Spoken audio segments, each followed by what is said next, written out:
Greetings everyone and welcome to another episode of First Thoughts. Today I will be reviewing Steven Spielberg's latest film, Ready Player One. This is a non-spoiler review, so I'm going to try to keep a tight lip on things that happen later on in the film and just give you my general first thoughts, as of course, on the film. I really feel like that this film kind of captures some of the magic of Steven Spielberg's earlier films. It's shown throughout the music, the visuals, the simple story itself, so let me go over the pros and cons that I had for this movie. So first things first, how are the action scenes? Well, to tell you the truth, I really like them, especially the first scenes. You may have noticed in the trailer there's some kind of like car chasing or a race going on. Well, I'm happy to tell you that it's indeed in the film, as you would figure from the trailer. Why would it show you false advertisement? The racing scene in the beginning is fantastic. I had a lot of fun with that. It was very much an adrenaline rush, little bit of cameos sprinkled throughout.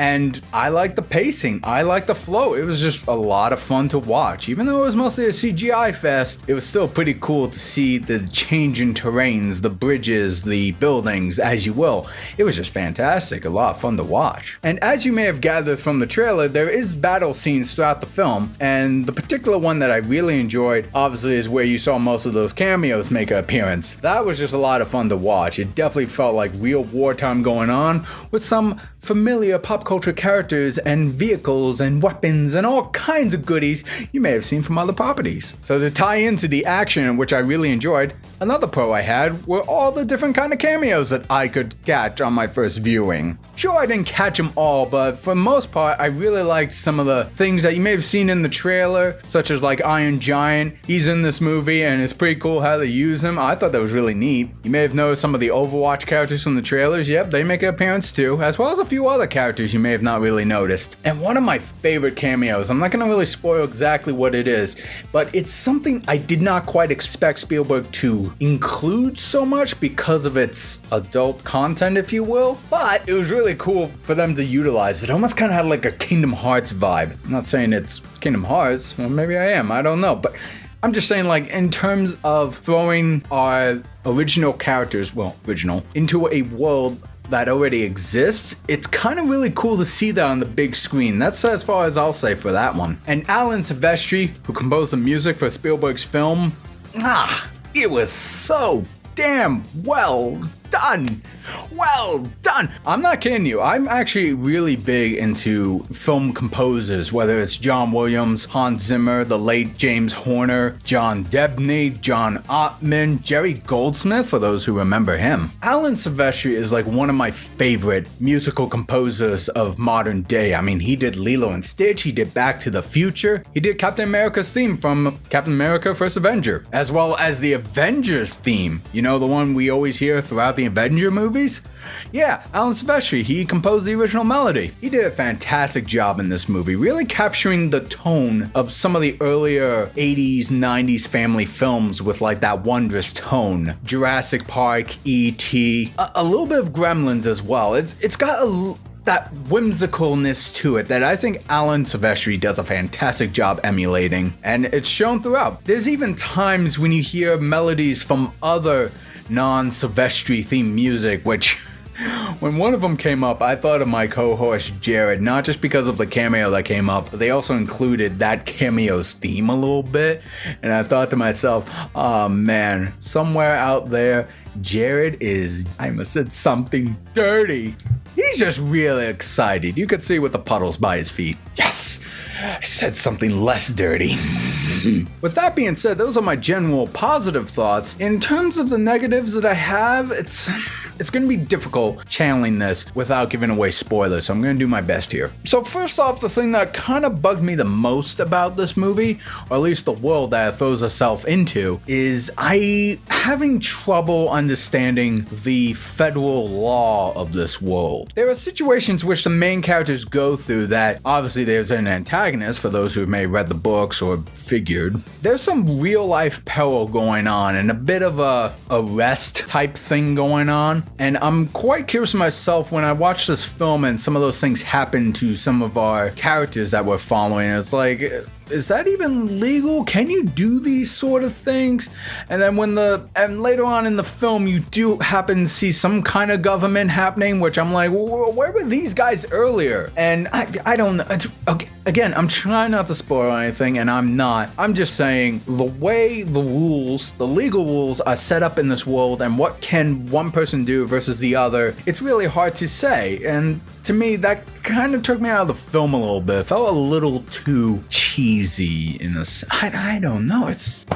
It's weird, but I let it slide just a little bit. Another complaint I had was some of the side characters within the film. I mean, you had Ty Sheridan, the lead, playing Wade, and he was a pretty interesting character, a little fairy tale-ish, kind of a typical hero, as you will. Lest we forget Olivia Cooke playing Artemis, or Samantha in the real world. Both do a fantastic job, and they're kind of your go-to mill Steven Spielberg main characters. They have some flaws obviously there, but for some reason I just felt like the side characters really took a back seat on all this. Some of them just kind of appear as allies to our lead characters, or sometimes they're just an afterthought. They're like not that important, and I feel like that there could have been more built upon their relationship with the other characters. It's such an enriching film with so many things going on with the lead characters, the cameos, the VR world, as well as our favorite bad guy,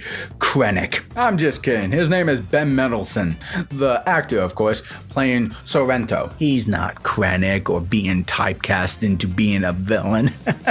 Don't be silly. So going back to the leads themselves, I suppose that is where one of my bigger complaints of the film comes into play. There is an overall adventure, a stake of the world kind of thing going on. Not really like the planet's gonna blow up type of thing, but more of a governing control, I guess. I don't know. It ties in one con, I suppose. But as you figure with family films, they always have a need to kind of hammer in a typical love story where these two characters meet for the first time, do a little bit of sleuthing, little mystery solving, and then all of a sudden, I love you, babe. I love you too. Yay! It's not exactly like that, of course. What do I know about love? But the whole thing kind of felt forced. It's like, oh, this is a movie that's got to appeal everyone. We got to put in a little bit of a love situation going on there. Why not? It kind of adds to the story, and I suppose it does in some sense. I don't know. I just really, it didn't really feel too natural to me. Kind of forced. Very similar to some of the earlier Marvel films where it's just like,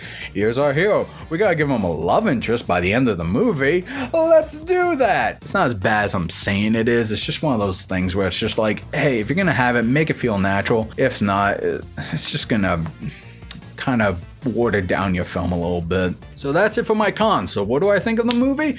Well, I give it a decent thumbs up. One thumbs up, of course, just one. And I won't say this is my favorite movie of the year so far, but I definitely think this is a fun film that you should check out for yourself, at least once in theater. And if you enjoy it, I would recommend probably waiting until you could get it digitally or on Blu-ray and just rewatch it as the heart's content and try to catch as many of those cameos as possible. Because I'm pretty sure I missed a lot of cameos. I would give a list of what I found, but then this would make that a spoiler review, so I don't want to do that. So if you're a fan of Steven Spielberg's classic family films full of wonder and whimsical stuff, I think you might enjoy this film, especially if you're into modern video games and 80s nostalgia, which, be careful with that. Sometimes the nostalgia goggles can really cloud one's judgment. Can't stand too much in the past, or otherwise how are we ever gonna move forward? Philosophy! In the end, it was a fun film, and I would check it out again, but I'll probably wait on Blu-ray and really indulge in those cameos and Easter eggs. Hey, did you see Ready Player One already? Let me know, what were some of your favorite Easter eggs in the movie? And let me know if you enjoyed the film or not. I'd love to hear your thoughts on it. And if you haven't seen it but you want to check it out for yourself, I definitely recommend it. And then let me know what you thought of the film after you've seen it in the comment section below. Hey guys, I hope you enjoyed this review. Be sure to give it a like, and don't forget to subscribe to our channel. It will really help us out. And check out my other reviews here, or if you just want to watch a random video, check them out here. As I like to say normally with all my cohorts, which I'm by myself, one day I will have a buddy. To be continued, everyone.